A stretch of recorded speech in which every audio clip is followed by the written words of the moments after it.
Buenas tardes a los jóvenes del octavo cuatrimestre de la licenciatura en Trabajo Social. Este es el video número 2 de la clase del 15 de mayo, sábado 15 de mayo de 2021, de situación jurídica de la familia. Continuamos entonces los temas relativos al derecho familiar.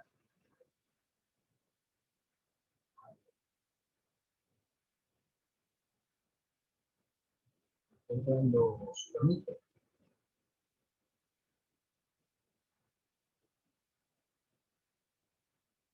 ¿Sí?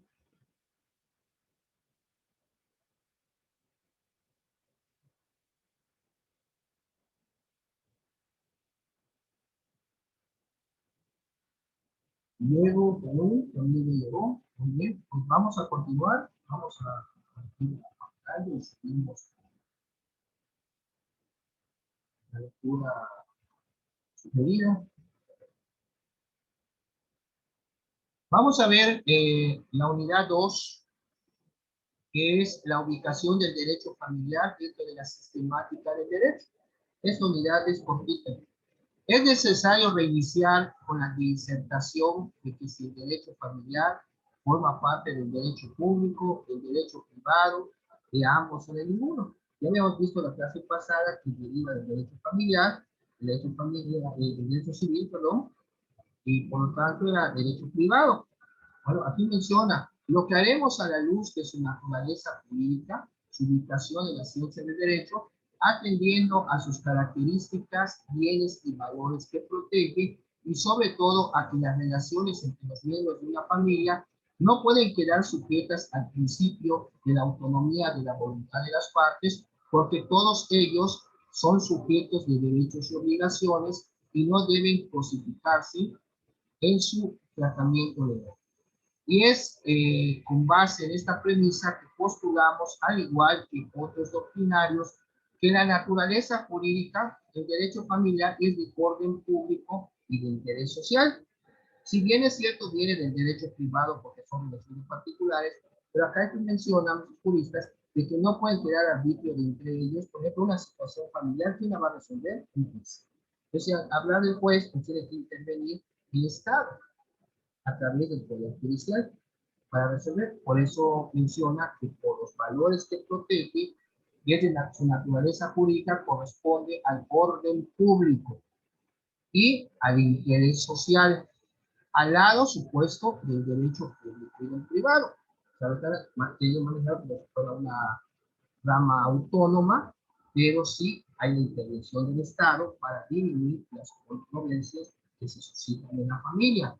Y dice aquí donde está el foco, ¿sabías que el 15 de septiembre de 2017, por decreto publicado en el Diario Oficial de la Federación, se reformó y adicionó el artículo 17 constitucional y con ello se estableció que las autoridades deberán privilegiar la solución del conflicto sobre los formalismos procedimentales, o sea, buscarle una solución, una conciliación, siempre y cuando no se afecte la igualdad entre las partes, el debido proceso u otros derechos en los procedimientos seguidos en forma de juicio, lo que ayudará a desahogar muchos juicios en materia familiar.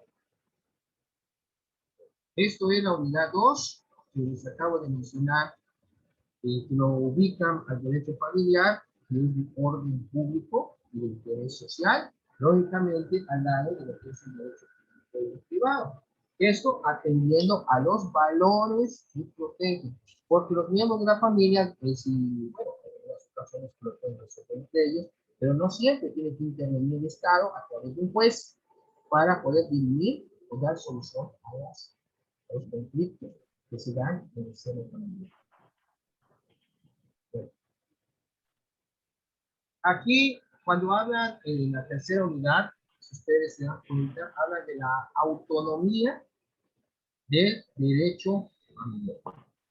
Algunos estudiosos del derecho sustentan la tesis de que el derecho familiar forma parte del derecho público en razón de que el Estado está obligado a proteger las relaciones familiares y en este sentido a los actos privados celebrados en esta esfera social y no se les pueden aplicar los principios y conceptos propios del derecho civil. Sí, el derecho civil no deja otra situación, pero el concepto de derecho familiar es a lo que se está refiriendo esta unidad 3. Se propone que el derecho familiar se desprenda del derecho civil porque desde una perspectiva epistemológica constituye una disciplina autónoma que regula la parte de la realidad social más sensible e importante. El derecho familiar es una disciplina jurídica autónoma, pues actualiza los criterios para ello. Hablamos de la cuestión legislativa porque se refiere a leyes y jurisprudencias propias. Una jurisprudencia, jóvenes, son 5 resoluciones de nuestro más alto tribunal en un mismo sentido sobre un mismo tema. Cuando vienen 5 resoluciones así, ya se vuelve obligatoria ese criterio que se utilizó en esa sentencia, en esa resolución, para los futuros. Se vuelve obligatorio utilizar esa jurisprudencia. Son 5 resoluciones en el mismo sentido y sin ningún contrario, y se vuelve obligatorio. Ya entonces se constituye una jurisprudencia.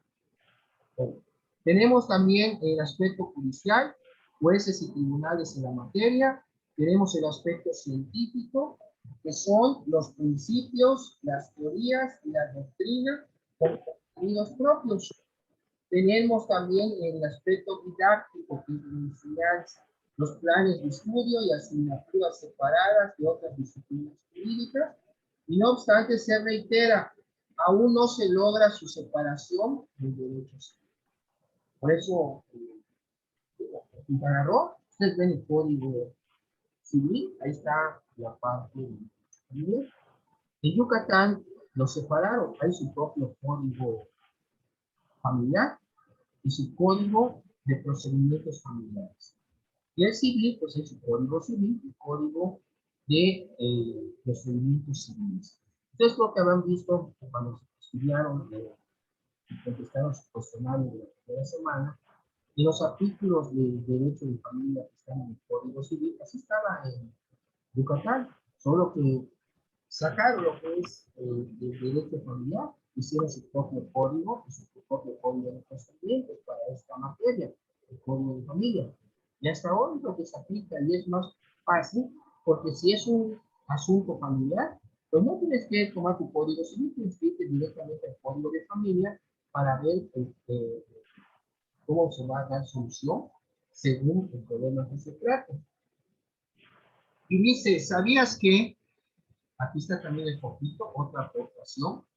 El 15 de septiembre del año 2017, por decreto publicado en el Diario Oficial de la Federación, se reformó y adicionó el artículo 73 de nuestra Constitución Federal para facultar al Congreso de la Unión, o sea, la Cámara de Diputados y Senadores, para expedir la legislación única en materia procesal civil y familiar, lo que les decía al principio de la clase. Y va a haber un código nacional único que se debe de legislar, o sea, hacer por parte del Congreso de la Unión, a más tardar hasta el 21 de diciembre de este año. Fíjense, viene desde el 2017, se está refiriendo 4 años después. Continuamos con la siguiente unidad. Aquí también creo que vemos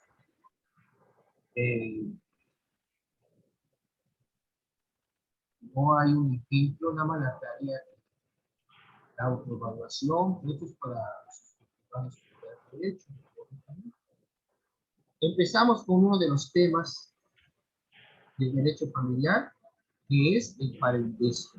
Eso también se vio la clase pasada, se sigue retomando, porque es un aspecto muy importante de la familia.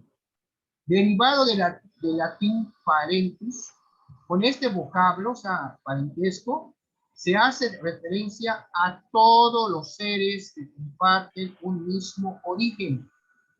Desde un punto de vista jurídico, son todas aquellas relaciones que se establecen en sujetos ligados por un vínculo consanguíneo, afinidad o civil. Cuando hablamos de consanguíneo, ¿de qué estamos hablando? De la sangre, de la sangre. Papá, mamá, los hijos, los nietos, etc. También tenemos el parentesco por afinidad, que son el que se establece con relación al matrimonio. Ustedes cuando se casen, pues lógicamente van a tener una relación con la familia, ya sea de la esposa o del esposo, y esos son parientes por afinidad. Hablamos de, cuando decimos que son los papás suegros, que son los padres políticos, son los suegros, son los por afinidad, hay una relación por afinidad derivada del matrimonio. Tenemos a los hermanos de la esposa o del esposo, son los cuñados. Si tenemos los tíos de ese lado, son tíos políticos. Es un parentesco por afinidad que se establece precisamente porque cuando se casan hay una relación derivada del matrimonio. Y por último tenemos el parentesco civil, que es para los adoptados. Parentesco civil es el nombre que también decir la adopción. Parentesco civil o adopción. Nuestro código sustantivo de la materia, o sea, estamos hablando del código civil, rotula como derogado el artículo 410, letra D, que se refiere a la adopción y al que nos remite el artículo 295 para explicar al parentesco civil. Lo que es muy importante es tener presente cuando analicemos los efectos jurídicos que produce este tipo de parentesco, el cual, considerando lo previsto en el artículo 293 del mismo ordenamiento legal, la adopción se equipara al parentesco por consanguinidad. Por tanto, los derechos, obligaciones y prohibiciones nacidas de esta línea de parentesco se darán entre adoptante y adoptado, los parientes de aquel y los descendientes de este, tal y como sucede con un hijo consanguíneo. Si es un hijo adoptado, va a estar en la misma situación de un hijo consanguíneo. A ver, Brian, ¿cómo Toto no recibe también la adopción? ¿Qué tipo de parentesco es?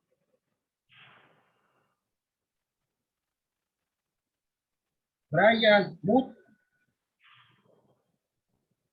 ¿está usted ahí? Toto no me recibe ¿o qué tipo de parentesco es la adopción?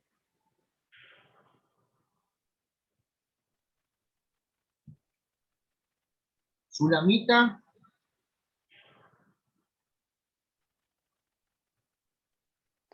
Sí, profe. ¿qué tipo de parentesco es la adopción? Ya vimos que hay tres tipos de parentesco: el consanguíneo, por afinidad, y el de la adopción, que es el parentesco. Ahí lo tienen enfrente en su pantalla, jóvenes. En el primer párrafo.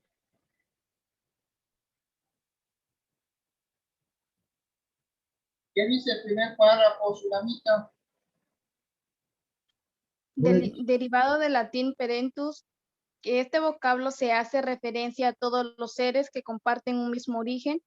Desde un punto de vista jurídico, son todas aquellas relaciones que se establecen entre justos ligados a un vínculo sanguíneo, infinidad o civil. Afinidad. O civil. Muy bien. Entonces, ¿qué tipo de parentesco es la adopción? Sanguíneo. No, civil. Consanguíneo. Son tres tipos de parentesco que hay en el derecho familiar. Consanguíneo es, por ejemplo, tu papá, tu mamá, tus hermanos, tus hijos, sobrinos, hijos de hermanos, los que vienen de un mismo tronco común. Porque, o sea, vienen de la misma sangre. Por afinidad son el parentesco que nace derivado del matrimonio. Si ustedes se casan, la familia de su pareja ya son sus parientes de ustedes, pero por afinidad. Los hermanos políticos, ¿cómo se les llama? Cuñados. Las hermanas políticas, cuñadas. Papá y mamá políticos, los suegros. Eso es un parentesco por afinidad, porque nace del matrimonio. Y los hijos adoptivos es el de una pareja vaya a adoptar un niño, pues bueno, va a haber un parentesco derivado de esa adopción, que es el parentesco civil. Son los tres tipos de parentesco que hay: consanguíneo, afinidad o civil. Y cómo se va a tratar a un hijo adoptado, como si fuera un hijo consanguíneo. Se los acabo de mencionar aquí en la parte de abajo. ¿Pueden ver? Aquí, en donde ven, aquí a partir, por lo tanto, los derechos, obligaciones por consanguinidad, los derechos, obligaciones y prohibiciones nacidas de esta línea de parentesco se darán entre adoptante y adoptado. Estamos hablando de un hijo adoptado, entre el hijo adoptado y sus padres. Los parientes de aquel y los descendientes de este, tal y como sucede con un hijo consanguíneo. El adoptante entra como si fuera un hijo consanguíneo. Va a ser tratado así como tal. Es lo que se menciona en este párrafo, donde dice nuestro código hasta consanguíneo. Una pregunta, jóvenes, ¿ya checaron su asistencia?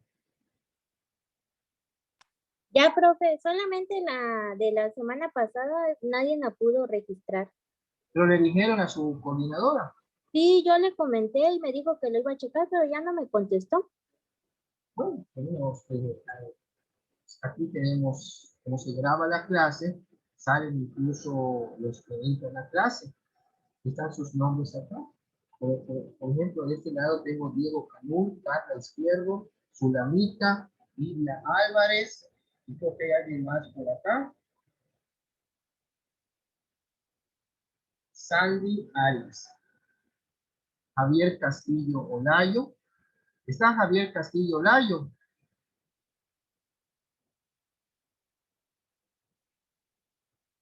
Aquí en la clase, Javier Castillo Olayo.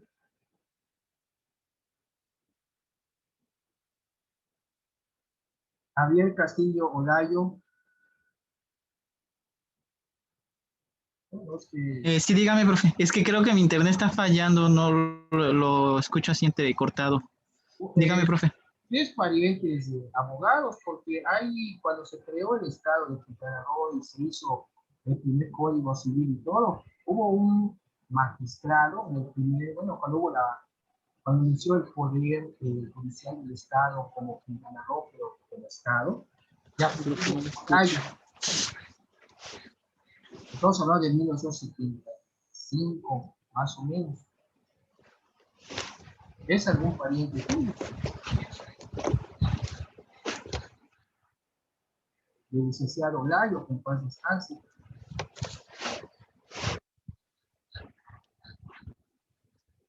¿Está bien? Creo que no. Separado está. A ver, ¿me puede repetir? Es que, ajá. No, porque veo tu apellido Olayo. Hubo un magistrado cuando empezó como estado Quintana Roo, cuando se creó el Código Civil. Él participó en la creación de ese Código Civil. Era un magistrado de apellido Olayo. Creo, si no me equivoco, está enterrado en Chetumal o aquí en Cancún, Olayo. No sé si sea algún tío tuyo, algún tío abuelo. Era un licenciado Olayo. Y Olayo no es un apellido común. Y es que, bueno, tengo familias regadas, no nos conocemos realmente así todos porque pues la familia ha sido dispersionada en diferentes. De hecho, tengo familia por acá, pero poco los conozco, no realmente. Nada más me presentan, bueno, mis tíos me presentaron algunos que pues así como que, oh, no, pues yo conozco a tal de tu familia y así. Pero Chécalo en la historia de Quintana Roo, puedes publicar a Google y busca licenciado Olayo, Quintana Roo, Poder Judicial. Ahora, ahí viene a aparecer este licenciado. Yo hace tiempo lo vi también cuando estaba en Facebook, sacar unas bombas de personajes conocidos de Quintana, que salió la del licenciado Olayo. Pues ahora veo tu apellido, digo, mejor es algún sobrino, nieto, no sé, pero digo, sí, chécalo, digo, ¿qué tal si es tu pariente? Y por eso estamos hablando de parentesco ahora. A ver si tienes algún parentesco con esta persona. ¿Alguna pregunta más sobre el parentesco? Acá menciona, vean donde tengo el cursor, las consecuencias jurídicas del parentesco son de vital importancia para el desarrollo emocional de los integrantes de una familia, pero sobre todo para tener certeza de los derechos y las obligaciones que se crean entre los diversos parientes. ¿Por qué le digo que el parentesco es importante? Por ejemplo, si algún familiar tuyo fallece y no dejó testamento, hay lo que se conoce como la palabra la sucesión.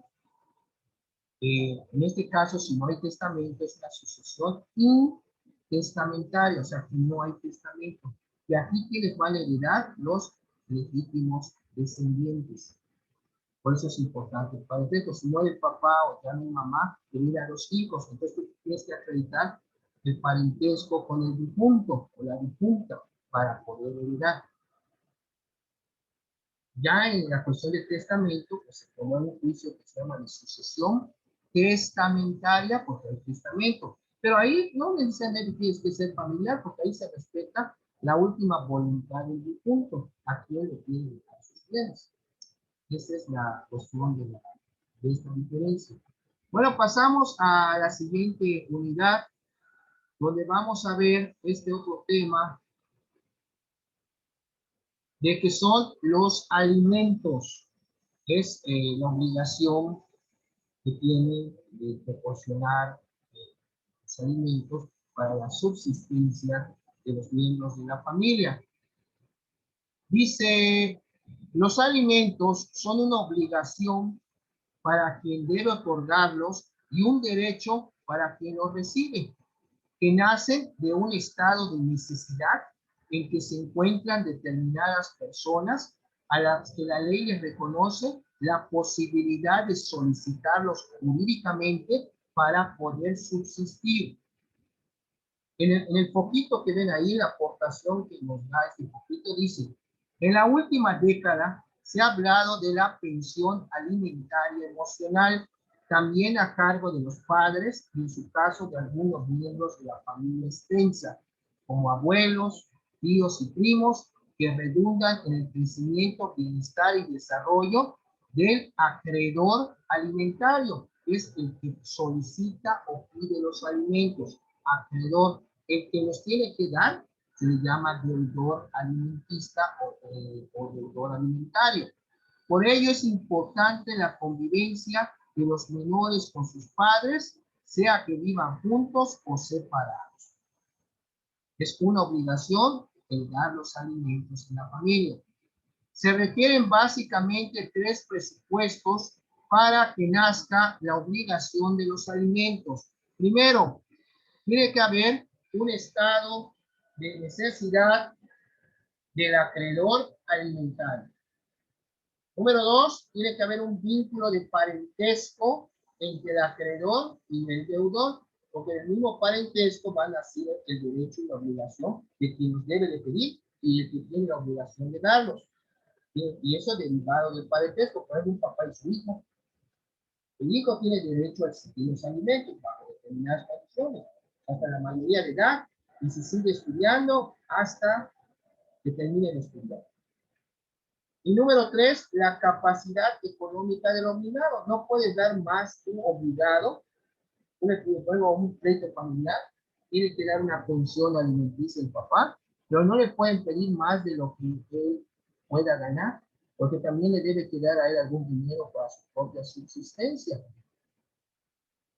Los jueces de lo familiar gozan de las facultades para intervenir de oficio en los asuntos que afecten a la familia, especialmente tratándose de menores y de alimentos, y dictará las medidas necesarias para su protección, cumplimiento y aseguramiento.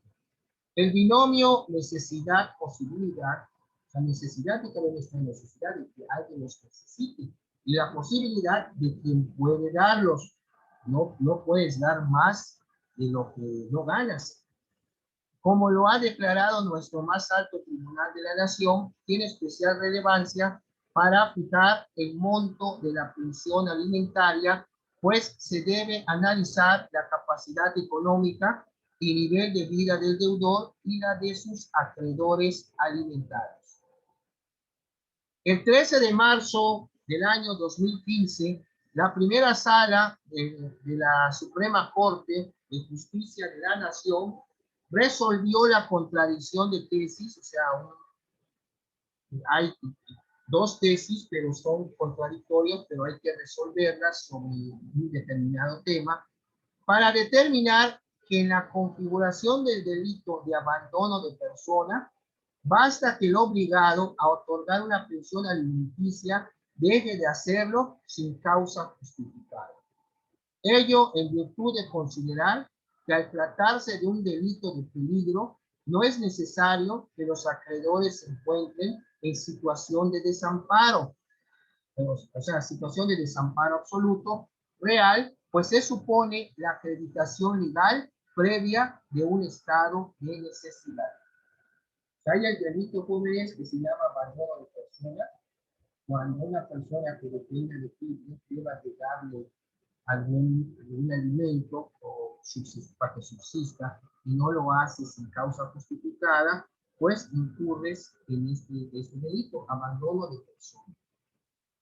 Por eso es muy importante cuando ven ustedes que las personas estas que viven solas de la tercera edad, también personas que no necesariamente de la tercera edad, y les pasa algo, interviene el trabajador social, donde va a preguntarle, oiga, si incluso intervino el Ministerio Público porque fue un accidente, se cayó, se lastimó, intervino, pues les repito, el Ministerio Público, pues ahí le van a preguntar si tiene hijos, dónde están sus hijos, cómo se los puede localizar, porque tienen que estar pendientes del familiar, los que tienen la obligación de ellos. En este caso serían los hijos directamente. Bueno.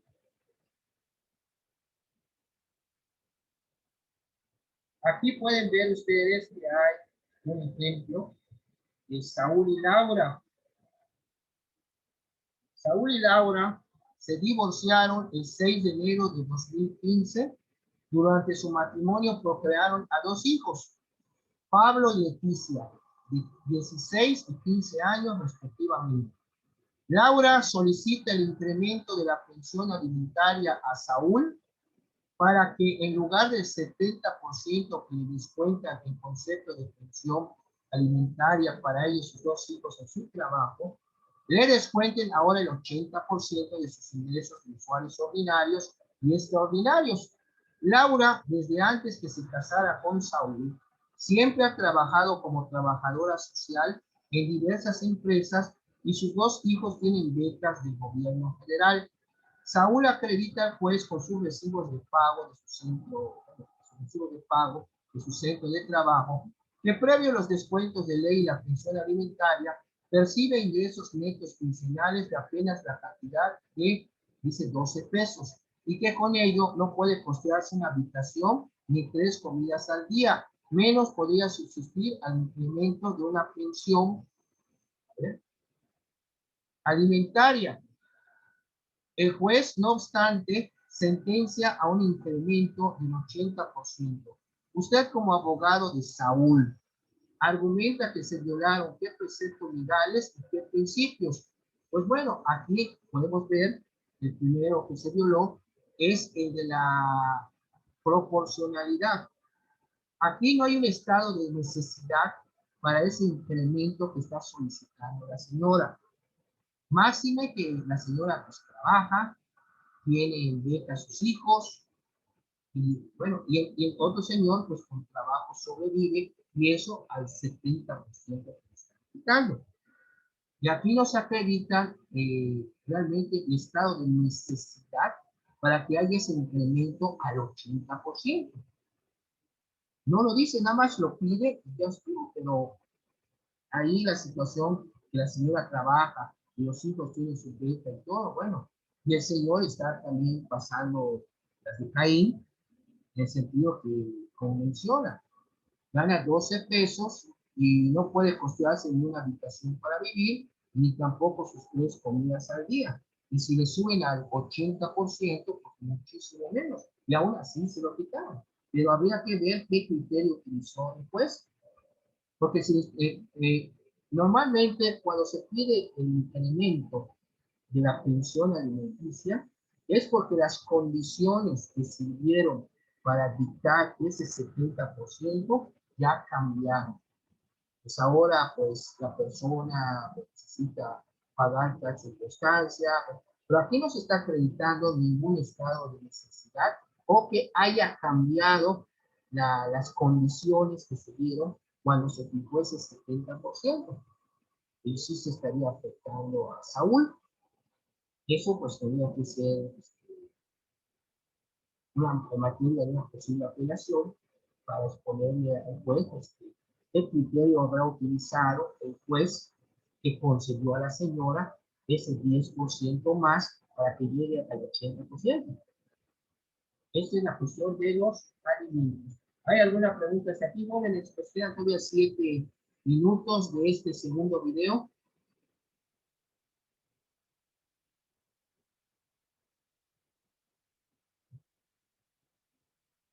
Bueno, vamos, si no hay preguntas, continuamos. Es que, sí, ¿Perdón? No, profe, profe, ninguna. yo tengo una pregunta, profe. A ver, ¿quién pregunta?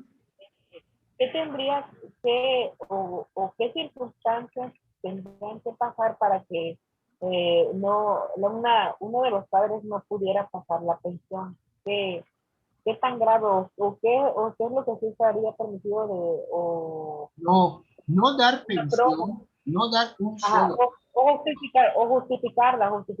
Era la pregunta. Bueno, de entrada les digo que no dar ni un peso de pensión es un delito. Ese delito se llama incumplimiento de las obligaciones de asistencia familiar. Lo dice el Código Penal. El que no ministre cantidad alguna, aunque tenga la obligación de hacerlo para su subsistencia con pensión alimenticia, pues está cometiendo este delito. Bueno, en el aspecto familiar, en este sistema penal, ¿qué es lo que hace mucha gente? Para no caer en ámbito penal, van y consignan ante el juzgado familiar X cantidad de dinero. No es la que debieran dar, porque eso lo va a determinar un juez, pero a no dar algo, pues estarían cayendo en responsabilidad penal y eso es cárcel. En cambio, como están cumpliendo con algo, bueno, le tendría que poner un juicio familiar, un juicio de, bueno, vamos a hablar de esa que se llama controversia de orden familiar de alimentos, para decir que el señor está dando cantidades que no, y había que acreditar lo que es su capacidad económica. O sea, si es empleado, pues bueno, se solicita que se le haga el descuento a su patrón a quien le paga. Pero si se dedica nada más por su cuestión, trabaja por su cuenta, pues ahí habría que ver cuánto es su ingreso, a qué se dedica y poder buscar ahí para acreditar ante el juez esa capacidad económica, para que entonces el juez pueda decir, bueno, vas a dar tanto. Y esto es muy importante en las controversias del orden familiar, que son como de alimentos, de guarda, de custodia, de los hijos. En ningún caso dado puede solicitar intervención de una trabajadora social o trabajador social para el estudio. Y pueda decir, bueno, esta persona dice que no quiere dar, que no trabaja, pero tiene una casa propia, vive con lujos. Yo tendría que ver cómo garantizar el pago de la pensión. Ya podría ser con alguna propiedad, con algún objeto y todo. Porque también los alimentos son de orden público. No se le puede dejar de dar el alimento, sobre todo si hay niños. No sé si tu ponente pueda contestar a la pregunta de la señorita. Sí, sí, profe, está bien, está bien. Gracias. Ok. Vamos a pasar a unidad 6, el patrimonio familiar. Dice, esta institución, de acuerdo con la ley en la materia, es de interés público y tiene como objeto afectar uno o más bienes para proteger económicamente a la familia y sostener al hogar. Y dice ahí en el poquito donde está la aportación, ¿sabías que la institución denominada patrimonio familiar tiene su primer antecedente en nuestro país en la Ley sobre Relaciones Familiares de 1917? Bueno, el patrimonio familiar puede constituirlo la madre, el padre o ambos, cualquiera de los cónyuges o ambos, cualquiera de los concubinos o ambos, la madre o padres solteros, las abuelas, los abuelos, las hijas o hijos, o cualquier persona que quiera constituirlo para el mismo. Esta afectación a bienes, de acuerdo con otros doctrinarios en la materia, es una modalidad del derecho real de propiedad. Es por eso que constituye una copropiedad para todos los integrantes de la familia con el propósito de protegerla económicamente, por lo que se tiene la obligación de señalar los nombres de cada uno de sus miembros al solicitarse la constitución del patrimonio de familia. La representación en todo lo que al patrimonio se refiere será a cargo del que nombre la mayoría.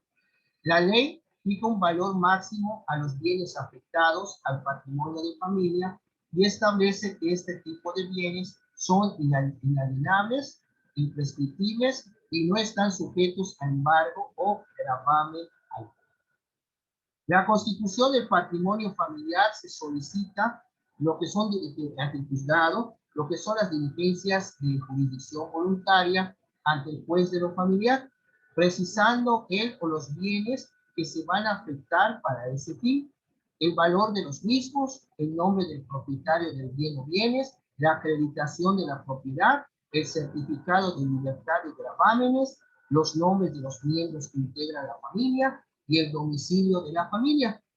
Una vez aprobada la solicitud de constitución, se mandará esta a inscribir en el registro público de la propiedad la afectación del o los inmuebles de que se trate y que ya forman parte del patrimonio de familia o patrimonio familiar.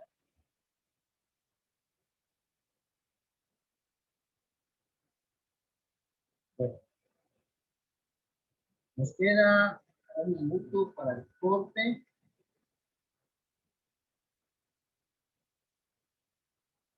Ahí está un crucigrama. Y después tenemos lo que también ya se había visto en el Código Civil. Al regreso lo vamos a ver, el matrimonio, la unidad 7, jóvenes. Entonces, después del corte, regresamos para terminar con el último segmento de la clase de hoy sábado, 15 de mayo de 2021. Gracias y regresamos.